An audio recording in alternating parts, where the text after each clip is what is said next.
Okay, so the left-hand one was your before. Okay, you can see your right arm, as it's your dominant arm, is kind of sat on the club, fairly extended and sort of relaxed as you expect. Because the shoulders are fairly level, your left arm now is sort of tucking in just to find space for your hands to go on the golf club. As we said, both hands are on the club at a different position, therefore a different height. Yeah. So your shoulders need to correspond to that sort of angle to adjust to that, okay? So because of that there, your ability to rotate wasn't as easy to do. So as the club went back, a lot of leg work and your backswing wise as you're going back there. Not as long as potentially we'd like to, and the arm you see having to bend, and then lots of compensations from there coming through. Now, this one on the right-hand side, creating a nice straight line there between the lead arm, the elbow, the hand and the club, building that setup in. And you can see now by the way you hold that club in your left hand, you actually put your thumb just to the right centre, so it's a better grip. We can see more of these knuckles here of your left hand here at setup. So your left hand now is on a better position on the grip without me telling you how to grip it. I've just moved the club in a different spot and you've instantly gone, well, it feels more comfortable that way rather than having it under there, okay? So you're making adjustments now on a more natural base. Then the slide of the hand down the leg. And again, like I say, over time, you won't need to do this. You'll just know what the shoulders feel like when they're in that tilted position. Yeah. And then the hand comes on the golf club now. Then you set your feet. And I think even from a non-golfing perspective, if we just look at the two setups here now, yeah, that one to me, your arms look far more natural and comfortable. This is straight as well. Exactly, yeah. You just stood there now in a position where you're able to maintain some width by having your arms just hanging from the shoulders naturally. Yeah? You know from a fact you're throwing cricket ball. You wouldn't throw it with a hand. You need to get some space here, get your arms have got to move, and joints and limbs need to be able to move effectively, but setup won't allow us to do that. And the thing with golf, cricket, kicking a ball, throwing a ball, whatever you want to do, when we make contact, we want the head behind the golf ball.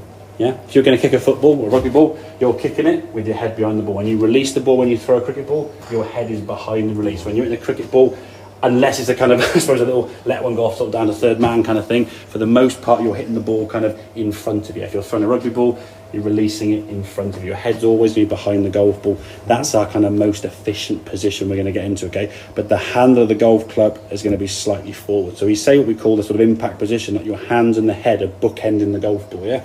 So your hands are just in front, your head's just behind, okay? So from that setup position there now, I think in time your body will be able to rotate a little bit more once you get used to how this position is, okay?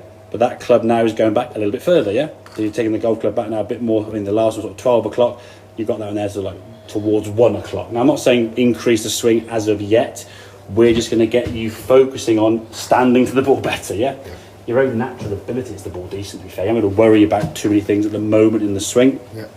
All I'm going to suggest is, if you hit a couple of shots, and the one shot you had where you sort of scuttled off the side over there, if that becomes a sort of common bad shot, there's one thing at setup I want to try and do is get a little bit wider with the feet, because you do get a little bit on the narrower side. I mean, your stance there did get narrower for whatever reason, maybe because you started with your feet together.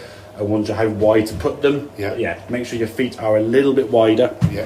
And then when we swing the club, what we don't want to try and do is we want to keep our head behind the ball, but if we move off the ball, if we move off the ball too much, is your head now moving over towards that right side, if we're back here too much, okay, when we come back to the golf ball, the club's working on the way up and on the way around. So what you're probably likely to do is catch this part of the golf club, so this bottom corner, because rather than striking here where you want to catch it, rather than hitting it here, if you move back here, there's impact. Now the club's working up and to the left, you get that toe end. So only if you get, 4 or 5 in a row of those sort of poor shots, would you necessarily worry about that.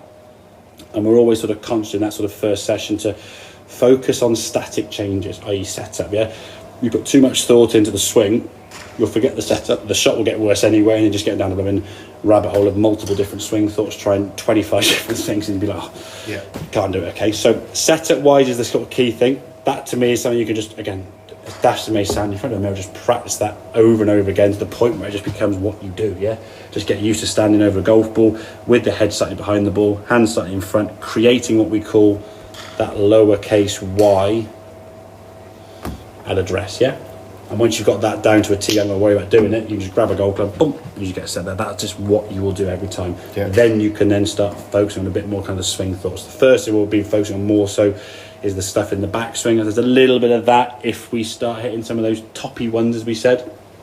For the most part, don't worry about it until we get 4 or 5 in a row. Yeah. Then we'll look at some stuff into impact, and obviously in the through swing, and then through the bag and how different clubs work. Okay? Yeah. Does that make sense? Sounds good. Good stuff. Right.